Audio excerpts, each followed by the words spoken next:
right, going to talk about marketing. Rafi's tips for artists because he loves you. Hola, you amazing artist. So today I want to talk to you guys about marketing because that is all that I've been talking to myself about as I write this book. I wanted to share 10 things from a list that I'm putting together in the book of why it might be that certain marketing tactics or things like that might be frustrating for artists, or maybe things like, why is it that my art is not selling? We get contacted by a lot of people that get frustrated because they've been putting themselves out there and nothing is happening. I want to give you guys 10 things that might be going wrong. Number 1, posting your work but not your story. Clea and I did a podcast recently where we were talking about some of the stuff that we see on social media where she called it robotic marketing. Basically what that is here's my art. Here's my art. Here's my art. Here's my art. Here's my art. Here's my art. Here's my art. Here's my art. Here's my art. Start seeing all of this marketing advice that's out there of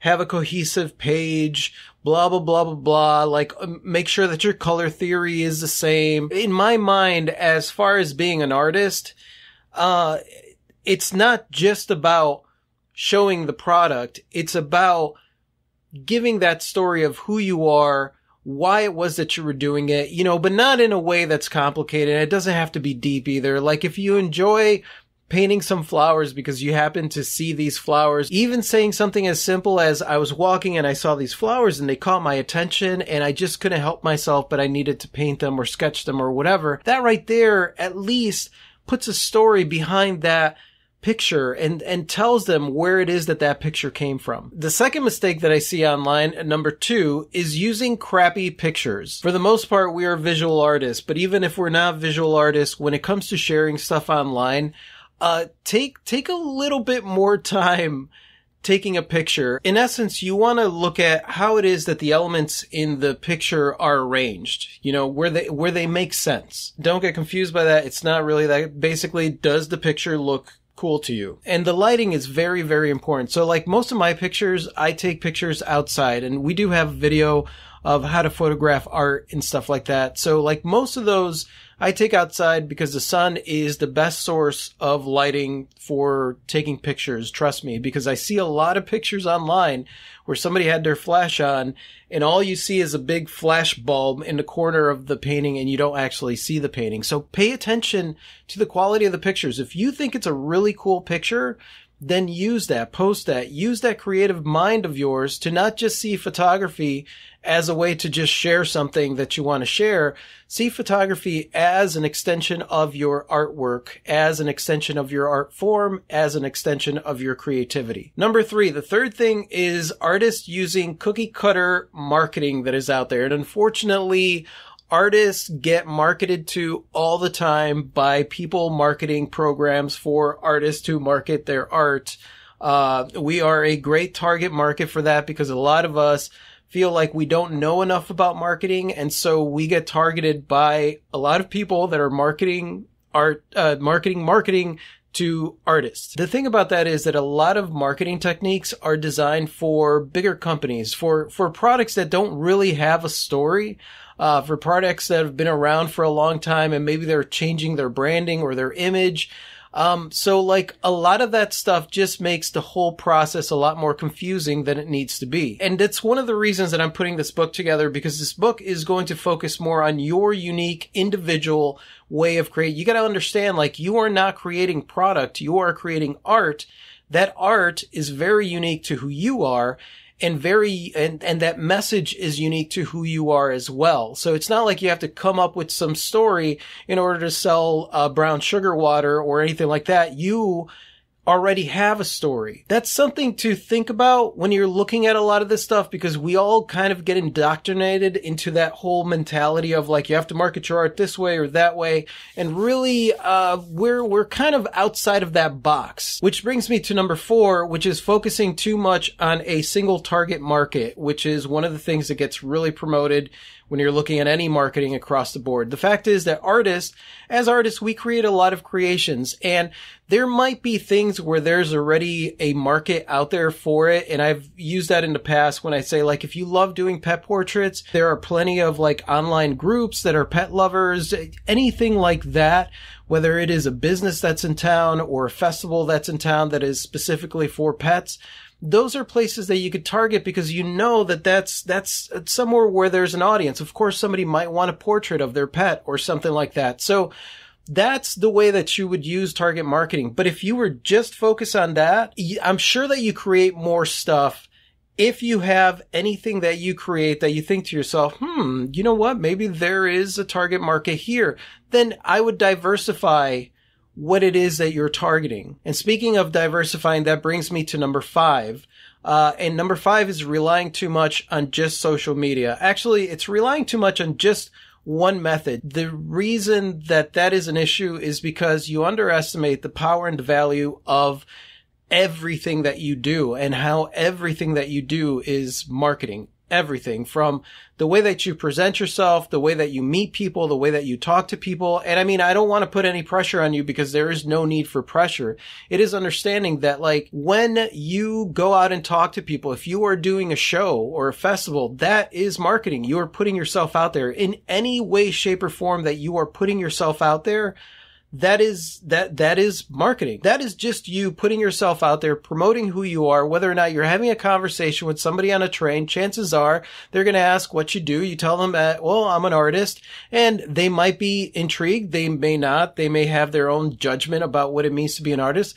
But at that point, you're qualifying whether or not this person is somebody who would actually be interested in your art. Do not underestimate every single aspect of everything you do every day in order to really just put yourself out there and talk to people. You don't have to be that guy that goes to a party and is like, hey, look at my art, look at my art. Which brings me to number 6, not meeting new people. When I know a lot of you guys are painfully shy.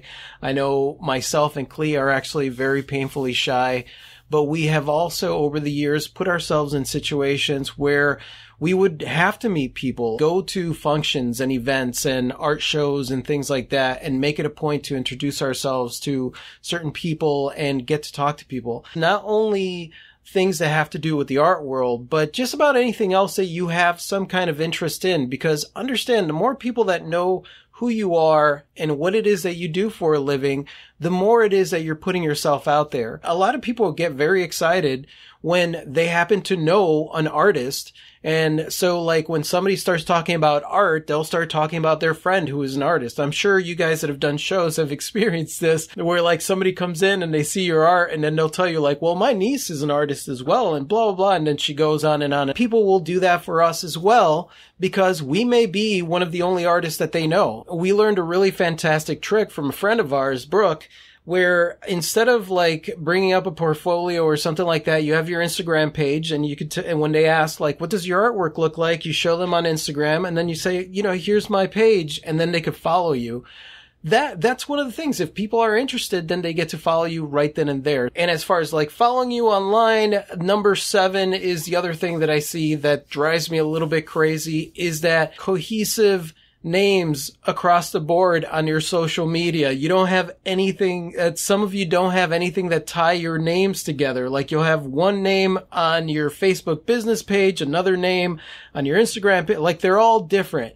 You want to find something that is the same so that if somebody is looking for you across the board, or even if you're telling somebody what it is, it's not, you're not giving them 50 different names. You're just like, for me, if you want to find me on Instagram, Facebook, Twitter, it is all at Rafi Was Here. It is all the same thing. So it makes it very, very easy, and you want to make it as easy as you can for people. And speaking of easy, you also, if you have stuff for sale online on your website, you want to make it easy for people to find that. You want to make it easy. It should be one click and I'm there. It shouldn't be go to this page, then go to this page, then turn around and go to this page, and then click on this link, and then turn yourself around. Like, it should be really easy. The maximum amount of links that it should take for them to get to the thing to buy it should be 2.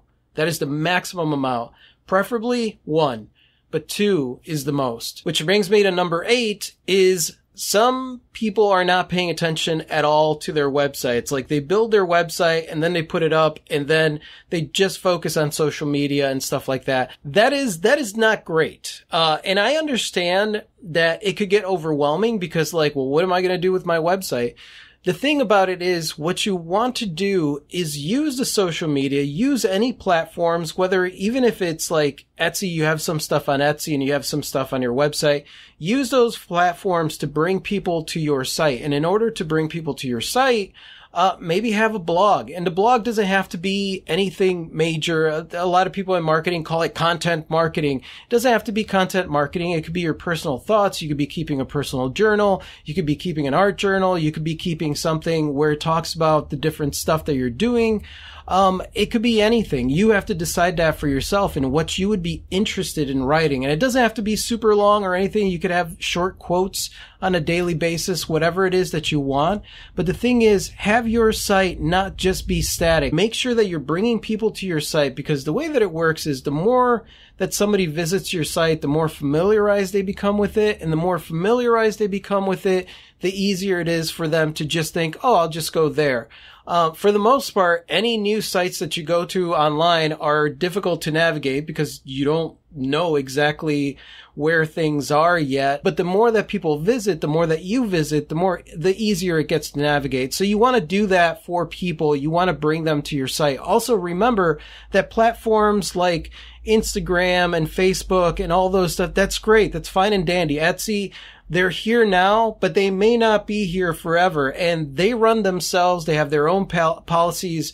You are just a visitor there. So always make your website a priority over every other platform that is out there, because at the end of the day, if those go away or they change some policy, your website is where people are going to be able to find you. And in finding you, that's where I get to number 9, which is understanding the power of you, understanding the power of who it is that you are. You are a brand in of yourself. Your artwork is a reflection of you. Everything that you do is a reflection of you. It is important for people to get to know the artist behind the work. At least in my opinion, there's a lot of artists out there that will fight me on this and say like, no, you need to stay mysterious and whatever. Listen, that is all part of the thing. If that is part of your thing and you want to stay mysterious, that means that that is still part of you, but you got to put your thoughts, your feelings, your expressions, something out there that is going to explain why it is that you create what you create. Even Banksy, where nobody knows what he looks like, right? There is still an expression. There is a theme behind the work that he creates and the things that he says. And that brings us to number 10, which is the biggest one that I see, is that people do not promote themselves. It's like they become anti-promote. I don't want to sell out. I don't want to this. I don't want to that. The fact is, nobody is going to know who you are unless you promote yourself out there, unless you put yourself out there. You have to put yourself out there, and you have to put yourself out there in new ways and experiment and play. And what if I do this? What if I do video? What if I do pictures like this? What if I do a new series like this? And the problem is that a lot of people get bogged down by this, but the fact of the matter is that putting yourself out there is just having fun and sharing who it is that you are and the stuff that you create and letting the world know that you exist. No one is going to buy your artwork if they don't know that you exist. So you got to put yourself out there in different ways and use the opportunity to push you outside of your comfort zones, to do new things that you've never done before, because not only is that going to help you get known out in the world, but it's also going to help you get out of that shell that you might be in. And I know that it's hard and I know that it's difficult because a lot of us have a hard time with that. But if we avoid facing it, we're never going to grow in that area. And number 11, which is the bonus one, is giving up too soon. I've seen a lot of people get started. They get excited. They start posting stuff somewhere, or they start doing like a campaign, or they go out and they do this cool scavenger hunt, which is a great way to put your stuff out there. And then they don't get the results that they want. They don't get the likes. They're chasing the likes. They're comparing themselves to other artists or whatever it is that it is. And eventually they just kind of give up. It's the only way that you can fail at anything that you put out there, whether it is marketing or whether it is your art or whether it is starting an art career. The only way that you could fail is by giving up. And so if you do not see the results, you need to persist through the bull. You need to persist through that in order to be able to keep going. It's all about keeping going. That's what it's all about. Just keep going. At the end of the day, really what it comes down to, it's not about learning how to market yourself or doing marketing the right way or the wrong way. It's figuring out exactly what it is that you want as far as your career as an artist and how it is that you're going to put yourself out there, because that's all part of your story and who you are. This is your journey as an artist. And I think a lot of us question whether or not we have what it takes, and you've got the naysayer in your own head, and maybe you got the naysayer somewhere else. And the fact of the matter is that, like, this is your journey. You're the artist. You're the one that's putting yourself out there. And as an artist, we are creative powerhouses that can really think outside of the box and come up with different ways of putting ourselves out there, of showing our art into the world, come up with fun, creative things. And most importantly, have fun doing it. Just see this whole stupid thing that's called marketing as another creative part of what you do. Just turn it into a creation, turn it into a social experiment, turn it into anything that you can to make it fun. And that's it, you guys. Now I'm going to get back to working on the book. I just wanted to share these 10, 11 because these were the ones that stood out to me today in my writing. And I'm curious to know if you guys have any tips that you'd like to add to that. Just go ahead and leave that in the comment section below. And thank you so much for watching, you guys. You guys are absolutely freaking amazing. I totally adore you. And if you like this and you want to watch more like this, just click right over here to subscribe. And that's it. I'll see you guys later. Adios.